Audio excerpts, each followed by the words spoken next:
Hola, bienvenido a mi tiempo, al tiempo conmigo. Ya hoy es domingo 31 de agosto del 2025. Ya hoy termina el mes de agosto, el octavo mes del año.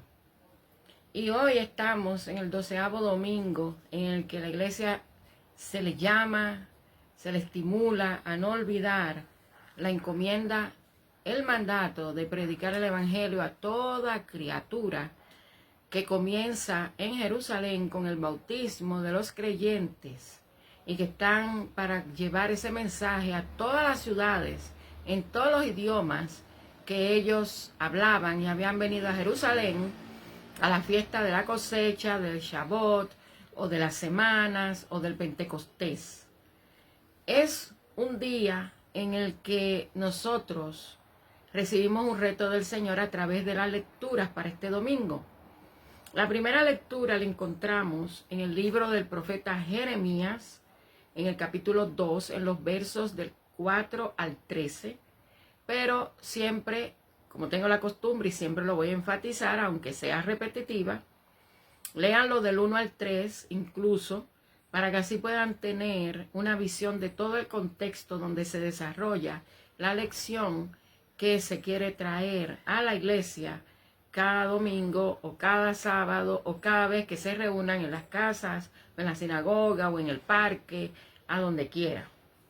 El Salmo 81 está dividido también en el verso 1, pero continúa en los versos del 10 al 16 hasta terminar, donde al igual que el libro de Jeremías, Dios confronta al pueblo de Israel por su rebelión, por su pecado de dejarlo a él por otros dioses, y los llama a contender, a pleitar con él, ya que él ha hecho con ellos grandes maravillas para que entonces ellos vengan y le den la espalda. Por su parte, el Salmo 81 habla de esa bondad de Dios, pero ya no ante solamente la maldad de Israel, sino la maldad del ser humano, de cómo ya el ser humano viene comportándose en su relación con Dios, que se traduce en las relaciones humanas. En la carta a los Hebreos, en el capítulo 13, en los versos 1 al 8 y 15 al 16, habla de las actitudes que deben tener los cristianos. Las actitudes, la forma de vivir, el estilo de vivir, la forma de hablar, el lugar donde está, de los que son cristianos. Y también está dividido en dos partes porque hay unos versos del 9 al 14 que no se incluyen en la lectura, que habla del mantener el matrimonio sin pervertirlo, sin mancilla, sino puro, de que habla de los fornicarios, que son esos que tienen sexo fuera del matrimonio y lo tienen en las multifacetas que hay, incluyendo la perversidad, y también el evangelio que hoy seguimos leyendo en el capítulo 14, en los versos 1 y sigue en el 7 al 14, que es la parábola del banquete o los convidados a las bodas. Habla así, y voy a leer desde el verso 1 el evangelio, para llevarlo hasta el verso 14.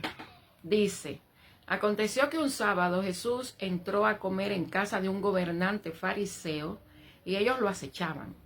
Y estaba delante de él un hombre hidrópico. Entonces Jesús habló a los intérpretes de la ley, a los fariseos, diciendo: ¿es lícito sanar en sábado? La palabra lícito quiere decir permitido. Pero ellos callaron. Él, tomándolo al hombre hidrópico, lo sanó y lo despidió, o sea, lo mandó para su casa, que se fuera. Y dirigiéndose a ellos, a los fariseos y también a los maestros de la ley que estaban ahí, Jesús les preguntó: ¿quién de vosotros, si su asno o su buey cae en algún pozo, no lo saca inmediatamente, aunque sea en sábado? Y no le podían replicar estas cosas. O sea, ¿por qué? Porque ellos, aunque conocían muy bien la ley, aunque conocían muy bien los mandatos, aunque sabían la que Dios esperaba del ser humano, ellos siempre hacían otras cosas. Pero a la hora de aplicarle la ley, ellos se lo aplicaban a otros, aunque ellos no la cumplían. Pero antes de seguir a la parábola, ya donde Jesús viene con la enseñanza directa, es que una persona hidrópica es una persona que acumula líquido en su cuerpo. O sea, la persona, donde quiera que lo tenga, el problema va a aumentar, se va a inflamar, se va a hinchar. Y eso es peligroso. Y eso sí, imagínense una persona que se le llene el cuerpo de líquido y que ese líquido lo alcance hasta los pulmones, no va a poder respirar y esa persona se va a asfixiar, por ejemplo. Entonces, por eso es que Jesús, que ese hombre estaba delante de él, él simplemente lo sanó. No hizo más nada. Solamente lo sanó y lo mandó a su casa. Entonces, Jesús sigue hablando en el verso 7. Observando, porque él estaba en una casa donde habían invitados, observando cómo los convidados escogían los primeros asientos a la mesa, les refirió una parábola. O sea, Jesús estaba observando cómo se estaba comportando la gente, sobre todo los invitados, a esa fiesta donde él estaba. Y dijo, cuando seas invitado por alguien a unas bodas, no te sientes en el primer lugar. No sea que otro más distinguido que tú esté convidado por él y viniendo el que te convidó a ti y a él, te diga, da lugar a este. Y entonces tengas que ocupar avergonzado el último lugar. Más bien, cuando seas convidado, cuando seas invitado, ve y siéntate en el último lugar, para que cuando venga el que te convidó, te diga, amigo, sube más arriba. Entonces tendrás el reconocimiento de los que se sientan contigo a la mesa. Cualquiera que se enaltece será humillado, y el que se humilla será enaltecido. Dijo también al que lo había convidado. O sea, ya Jesús se refiere ahora al fariseo que lo invitó.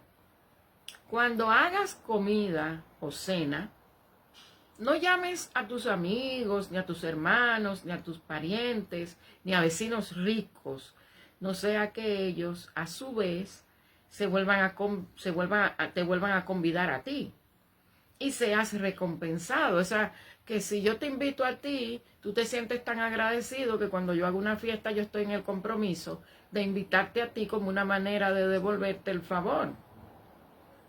Cuando hagas banquete, le siguió diciendo Jesús, llama a los pobres, a los mancos, a los cojos, a los ciegos, y serás bienaventurado, porque ellos no te pueden recompensar, pero te serás recompensado en la resurrección de los justos. Fíjese que hay muchas maneras de que una persona se sienta importante. Unos creen que tienen que ser importantes, que otros tienen que reconocerlos importantes, primero porque son ricos, o segundo porque tienen una posición de privilegio, no importa en qué, un banco, o el director de una escuela, o el presidente de la asociación de vecinos, o el presidente de un país, o el síndico de la ciudad, o quizás el que dirige el equipo de fútbol, por ejemplo. Pero sin embargo, Jesús dice que hay gente que se le debe reconocer su importancia, pero no porque la persona lo busque. Por eso es que habla de que el que se enaltece será humillado y el que se humilla será enaltecido. Cuando el pueblo de Israel, de acuerdo a como nos trae la lección del Antiguo Testamento en el libro de Jeremías, en el capítulo 2, nos habla de cómo Dios confronta a Israel por su pecado de dejarlo a él por otros dioses. Dios fue preparando al pueblo de Israel para que el pueblo de Israel sepa mantenerse con sus ojos puestos en él. Porque Canaán, la tierra prometida, que va desde el río Jordán hasta el mar Mediterráneo, que incluye en la franja de Gaza, incluye todo eso se lo entregó Dios al pueblo de Israel desde que se lo prometió a Abraham. Él les dijo todo lo que tenían que hacer, cómo debían conducirse, porque toda esa región de Canaán tenía dioses. Y para Dios, buscar la manera de evitar que el pueblo no se desviara, siempre enfatizó que lo adoraran a él, siempre habló de su celo, siempre habló incluso de aquellos que desvían su mirada de él. Pero el pueblo, cuando llega a Canaán, cuando ya se establece en la tierra prometida, desde el río Jordán hasta el mar Mediterráneo, ellos comienzan a practicar y a adorar a los dioses hechos de mano de hombre, y también adorando cosas naturales que son parte de la creación, como adorando hombres. Ahí es donde Dios lo confronta y donde Dios incluso los invita a decirle que vengan a pelear con él, porque hubo quienes se atrevieron a decir como, oh, ¿dónde está Dios? Oh, por todo lo que le está pasando, porque olvidan que las decisiones malas traen consecuencias malas. Entonces, por eso es que el Salmo 81, que es el Salmo para hoy, habla de la bondad de Dios, pero también lo lleva al extremo del pecado del hombre, la rebelión del hombre, la rebelión de la mujer, de cómo ya no es el pueblo de Israel, sino ya es en términos personal el pecado. Por eso es que Pablo, a quien se le adjudica por el estilo literario la carta a los hebreos, a esa gente parte del pueblo de Israel que se convierte al nuevo camino, en el capítulo 13, del 1 al 8, hasta el verso 16, desde el 15, habla de cuáles son las actitudes propias de los cristianos. Y Jesús viene con esta parábola a decir cuál debe ser la actitud de uno, que debe ser humilde, no altanera. Y le enseña al fariseo delante de los maestros de la ley y de los que lo están acechando también, que son otros fariseos, que les dice que una persona que es invitada a una boda no debe sentarse en el primer lugar, sino que debe tener una actitud de humildad y sentarse con disimulo donde cree que debe sentarse y esperar a que los acontecimientos se desarrollen.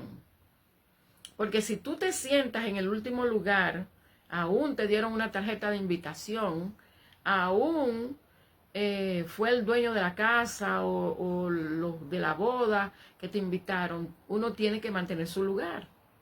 Porque hay más gente en la fiesta. Y uno no sabe cómo se distribuye todo ni cómo todo está organizado. Entonces Jesús le dice, cuando a ti te inviten, siéntate en el último asiento para que tú des oportunidad a que las cosas caigan por su propio peso. Porque si tú eres altanero y porque tú eres presidente de la asociación de vecinos, o porque tú eres el pastor de la iglesia, o porque tú eres el presidente de la nación, o porque tú eres el que dirige el banco, y vas y te sientas en el primer lugar, ¿qué puede pasar con eso? Que como tú no sabes cómo están organizadas las cosas, puede ser que el mismo que te invitó venga y te diga, yo necesito este lugar porque está asignado para esta persona, que para el invitado es más importante que tú. Imagínate qué vergonzoso, como dice. Entonces le dice, entonces tú tengas que avergonzado irte al último lugar. Pero qué bueno cuando tú te sientas en el último y el dueño de la fiesta, el dueño de la casa o el jefe del departamento viene y te dice, no, ¿y qué tú haces ahí? Ven, siéntate aquí, y te pone en sitio de honor.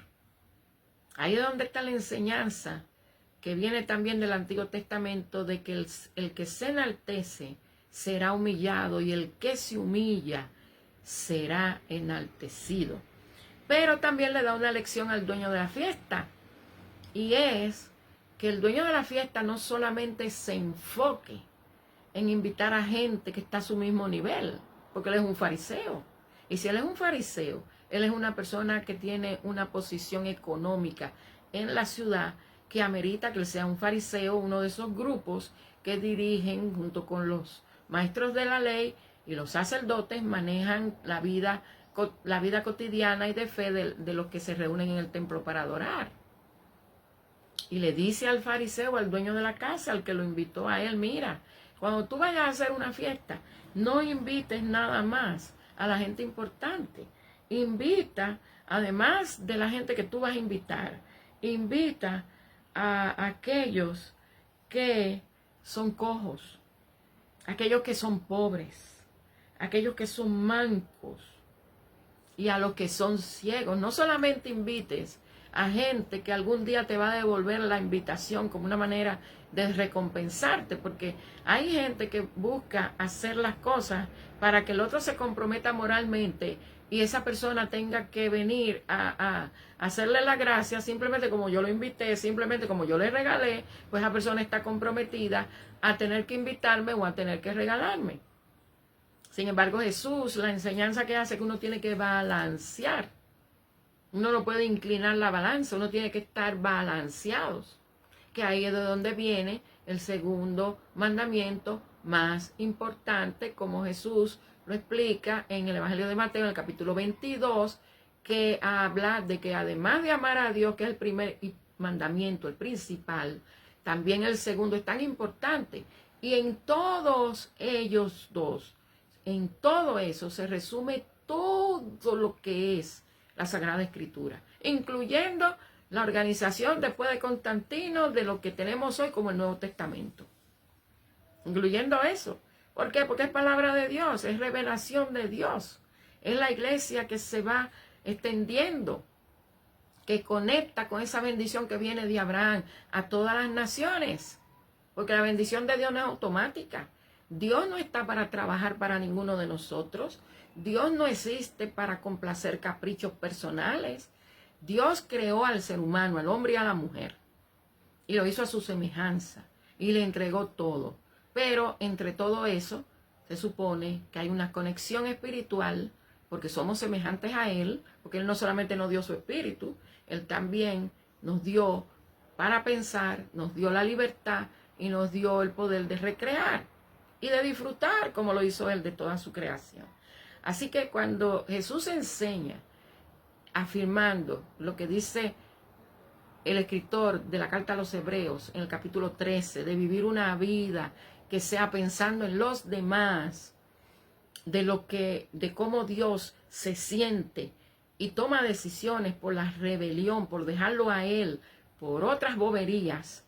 Nosotros estamos llamados no solamente a volver a recapitular, sino también a ver a través del Salmo que Dios es bondadoso, pero también Dios reconoce, porque nos conoce bien a cada uno. Dios sabe hasta dónde damos y hasta dónde no lo hacemos. Fíjense que nosotros tenemos el conocimiento del bien y del mal por la rebelión del principio, donde los hombres y las mujeres desobedecieron a Dios, instigados por uno que ya había hecho desastre. Y nosotros tenemos ese conocimiento, pero viene la redención, viene la salvación, para que nosotros tengamos la oportunidad de volver a Dios, pero por arrepentimiento. Entonces, ¿qué quiere decir eso? Que nosotros estamos llamados a vivir una vida santa.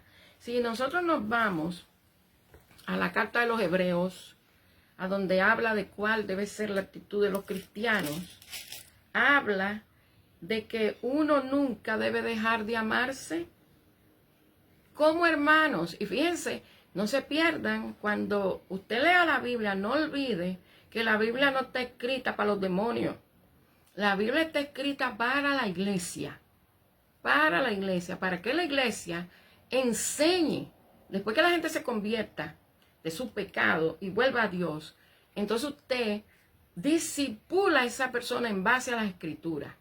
Pero las escrituras no están hechas para el presidente de una nación, no está hecha para un miembro de Congreso, está hecho para la iglesia, para que cuando ellos se conviertan, ellos sean discipulados, y es en base a las Escrituras. Entonces dice, nunca dejen de amarse como hermanos, eso le está enseñando Pablo. Vamos a quedarnos en que Pablo fue que le escribió, porque es más la inclinación a que Pablo le escribió, a los que están ya dentro de la iglesia. No se olviden de ser amables con los que lleguen a su casa propia, donde usted paga la luz, donde usted tiene la alacena, donde guarda su comida, donde usted tiene su cama, donde usted duerme. No es el templo. Ahí Pablo no está hablando de que usted va a recibir al extranjero o al ilegal en la casa de Dios, porque en la casa de Dios tiene un propósito. Y precisamente no es cueva de ladrones, como lo dijo Jesús. Es el sitio para adorar. Tendrían que irse a Samuel, al primer libro de Samuel, cuando David comienza a ver que cómo es posible que yo viva en palacio y nosotros tengamos que estar poniendo y quitando una tienda de campaña para levantar el santuario para adorar a Dios. Y ahí es donde viene su idea de construir un templo. Y fíjense que Dios ni siquiera se lo permitió a él. Entonces nosotros podemos confundir la casa propia con el templo, que es la casa de Dios donde reside su presencia. Él dice, no se olviden de ser amables con los que lleguen a su casa. Pues de esa manera, sin saberlo, algunos hospedaron ángeles. Algunos hospedaron ángeles. Acuérdense de los presos. Acuérdense de los presos como si también ustedes estuvieran presos. Porque parte de nuestro cristianismo es el sacrificio. Es el sacrificio, hermano, de dejar la comodidad, de estar donde el Señor le dice que debe estar. Y sabe cómo el Señor habla de muchas maneras. Y usted sabe las veces que a usted se le habló, invitándolo para que usted participe, para que usted vaya.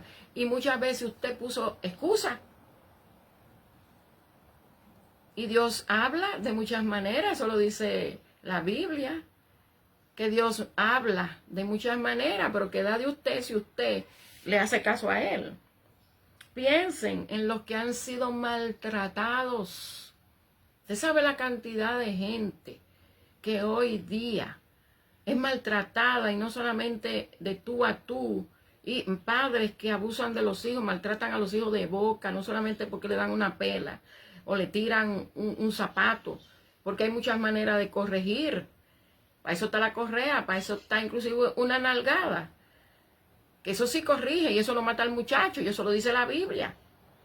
En Proverbios, que usted tiene que corregir al muchacho haciéndole sentir el peso de su desobediencia para que se corrija. Olvídese de esas técnicas modernas de la psicología, que por eso es que hay tanto desorden hoy, que los hijos no quieren ni respetar a los padres, y los padres se lo han entregado al mundo. Porque si la psicología dice, y en la escuela vienen y remanchan también la misma bobería, y me perdonan los psicólogos amantes de la modernidad, pero por eso es que hay tanto problema hoy entre los muchachos, que incluso le hacen más caso al internet que a los padres, y a los abuelos, y a los hermanos mayores. Pero hay muchos que son maltratados por el internet.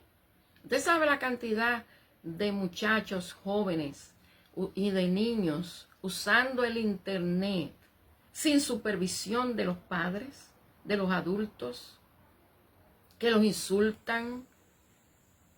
Y los muchachos, en lugar de apagarlo, en lugar de no conectarse, porque ni tienen la voluntad para que usted vea que los muchachos no tienen madurez, cuando le dicen que ellos pueden decidir lo que no son y que ellos pueden hacerse lo que quieren, aún sin la autorización de sus padres. Fíjense que los muchachos no saben ni siquiera bañarse bien, que los muchachos ni siquiera tienen la habilidad de que cuando alguien los insulta por ahí o se burla de ellos y otros requintan también, ellos ni siquiera tienen la capacidad de apagar eso e irse a otro sitio donde sea positivo. No, ellos quedan pegados ahí, sufriendo, maquinando, y nunca van a los padres, nunca le hablan a una persona de lo que sienten, de lo que le está pasando, sino que se dejan llevar de lo que le dice el mundo. Y por eso es que hay suicidios, por eso es que hay muchos que se van al mundo a pasar trabajo para la calle. ¿Por qué? Porque hay un problema que viene de integridad. ¿Por qué? Porque como decía el pastor en la prédica hoy, porque a Dios no se le da oportunidad de ser parte de la vida personal y se le ha sacado de la casa, como se le ha sacado de la escuela, como se le ha sacado del gobierno, como se le ha sacado del barrio. O sea que Dios tiene que estar tocando esa puerta, como la visión de Juan, como la palabra dice, que Él está tocando esa puerta esperando que usted la abra. Nadie la va a abrir por usted. Entonces también sigue diciendo que ellos sufren, son maltratados, pero confronta.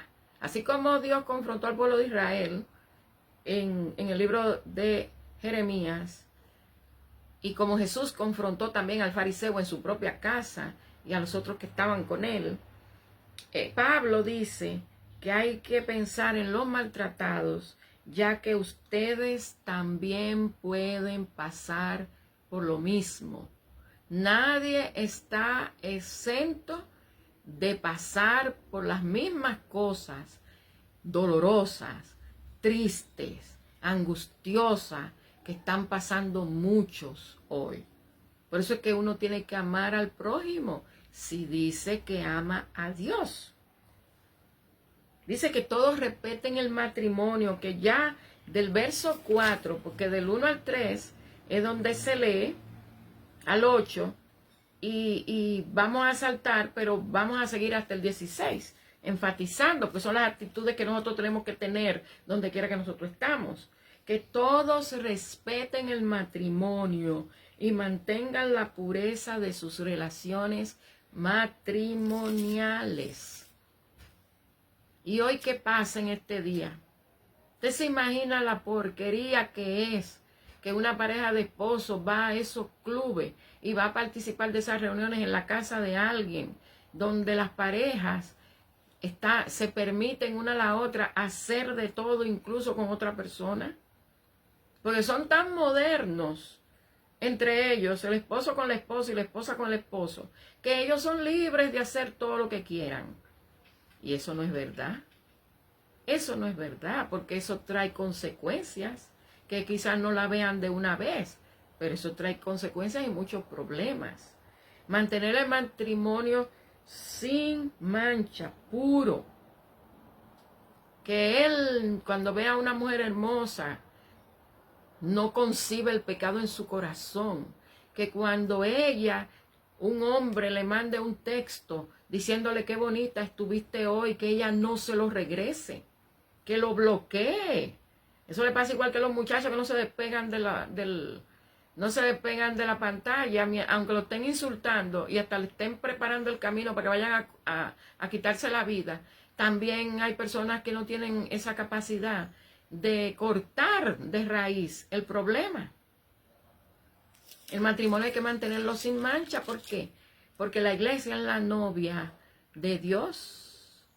¿Y quién es el novio de la iglesia? ¿Quién fue que se sacrificó para que la iglesia exista, para que la asamblea exista, para que la reunión de los creyentes exista? Fue Jesús, el Dios hecho hombre, que es el novio de la iglesia, el Cordero. Así que no se puede separar nada. Entonces, usted tiene que mantener el matrimonio puro y sin mancha. Porque Dios juzgará a los que cometen inmoralidades sexuales y a los que cometen adulterio. ¿Oyó? ¿Oyó? Todo lo que dice del matrimonio en el verso 4. Que todos respeten el matrimonio y mantengan la pureza de sus relaciones matrimoniales, porque Dios juzgará a los que cometen inmoralidades sexuales y a los que cometen adulterio. Y el adulterio no es solamente físico. Recuérdese que el adulterio comienza cuando usted tiene un deseo por una persona que no es su esposo, que no es su esposa. Ahí se concibe el pecado. Ahí se concibe el adulterio, ya le fue infiel. No amen el dinero. Conténtese con lo que tienen. Eso es lo que le dice Pablo a la iglesia de Filipenses, que era una iglesia que le mandaba ofrenda, que nadie le dijo. Pablo incluso le dice, yo tenía todo el derecho de decirle a ustedes que ayuden en el ministerio, porque eso es parte. Uno tiene un deber de ayudar al ministerio en muchas maneras, y es con dinero que se hace. Entonces, cuando Pablo le dice, ustedes dieron para que la palabra siga corriendo, y fue sin obligarlos. Y yo he tenido necesidad, pero yo no le he pedido a ustedes. O sea que Pablo dice, que ahí es donde termina diciendo que él todo lo puede en Cristo que lo fortalece. ¿Por qué? Porque Dios provee para todo. Acuérdense de Mateo 6, donde habla que de qué te preocupa tú de comida, de qué te preocupa tú de casa, de qué te preocupa si el Señor ya conoce tu necesidad y Él te va a proveer. Entonces, ¿para qué amar el dinero cuando el dinero es lo que representa la autoridad del diablo? Porque dice la palabra que la raíz de todos los males, lo dice el Señor, es el amor al dinero. Y esa es una de las debilidades que tiene la humanidad hoy, que ha perdido el amor por el ser humano, ha perdido los valores por amor al dinero. Porque usted cree que toda esa gente en el gobierno se anda pisando la cola, acusándose, aún hagan las cosas mal, y ellos mismos hasta roben, y andan criticando al que está, y a los que están, porque es que ellos quieren el dinero fácil, pero no porque le interese a la gente. Porque si los gobernantes, los que están en el Congreso, los que están en la Suprema Corte de Justicia, de la mano con la presidencia, que es el Poder Ejecutivo, cumplieran por lo menos con un 90% de su deber, nadie tuviera problema. Es más, casi no hubiese pobre en la tierra. Pero Jesús lo dijo, afirmando lo del Antiguo Testamento. A los pobres ustedes siempre lo van a tener, aunque hagan lo que hagan, porque el que tú le des un plato de comida a uno, tú haces el bien porque tú estás haciendo tu deber. Porque tú tienes que alimentar también al necesitado, es un deber. Al que tiene hambre, si tú tienes comida, dale de comer. Si tiene frío, dale una ropa para que se abrigue. Si tiene sed, dale agua. Si necesita una noche para dormir, abre la puerta de tu casa. Pero el hecho de que tú lo hagas, hay miles que andan por ahí que nadie lo hace. Pero ¿a quién es que le toca cubrir esas necesidades en general? Es al gobierno ejecutivo, al gobierno congresional, al poder judicial. O sea, que es una combinación tan grande de que si la cadena se debilita en un solo eslabón, mira hermano, se pierde todo. Y por eso que estamos como estamos. Porque si al primero que se saca de todo y con el último que no se cuente con Dios, todo sigue peor. Por eso estamos en malos tiempos. Porque ya no hay caridad. Ya no hay caridad. Nunca es una promesa que Dios hace. No ames el dinero. Conténtate con lo que tú tienes. ¿Para qué tú estás pensando en lo que tú no tienes? Porque el Señor dio una promesa. Si tú naciste de nuevo, si tú dejaste que Dios entrara en tu corazón, las promesas que Él ha dado por siglos de los siglos y miles de años que ha estado el ser humano sobre la tierra y que se ha estado predicando el Evangelio, porque el Evangelio nos está predicando ahora, el Señor promete y el Señor cumple. Entonces, si tú vuelves a Él y vuelves a ser propiedad de Dios, esa promesa de que nunca te dejará, que nada te faltará, se reactiva en ti. Jesucristo es el mismo ayer, hoy y siempre. Y sigue hablando en los versos del capítulo 13, en los versos 15 y 16. Por eso deben alabar a Dios siempre por medio de Jesucristo. Esta alabanza es el sacrificio que deben ofrecer. Alábenlo pues con sus labios. No olviden ustedes de hacer el bien y de compartir con otros lo que tienen, porque esos son los sacrificios que le agradan a Dios. Usted leyó, si es que lee, la meditación del aposento alto de hoy, que habla de Miqueas 6, 6 al 8. Bueno, ahí Dios te dice en el verso 8, ¿qué es lo que Él espera de ti? Él dice que es lo que Él espera de ti. Ya yo me sé mi cuento. Ahora te toca a ti desempolvar la Biblia, leerla y reconocer que cuando Dios habla, te está hablando a ti. Ahora, si Dios ve que tú no quieres entender, pues Dios usa la técnica de que otro te hable. Hasta que un día tú aterrices y si ese día no llega, pues Dios te suelta. Dios te suelta. Porque Dios no te va a obligar a que tú lo sigas. Y nadie se salva porque diga que es cristiano, porque diga que cree en Dios. Porque es que uno tiene que volver a Dios. Pero tiene que ser por arrepentimiento. Así que toda esa lección, unida a la altanería, a la humildad, unida a que uno no puede olvidar que uno vive en comunidad y que las cosas que uno hace como un deber no puede ser por interés.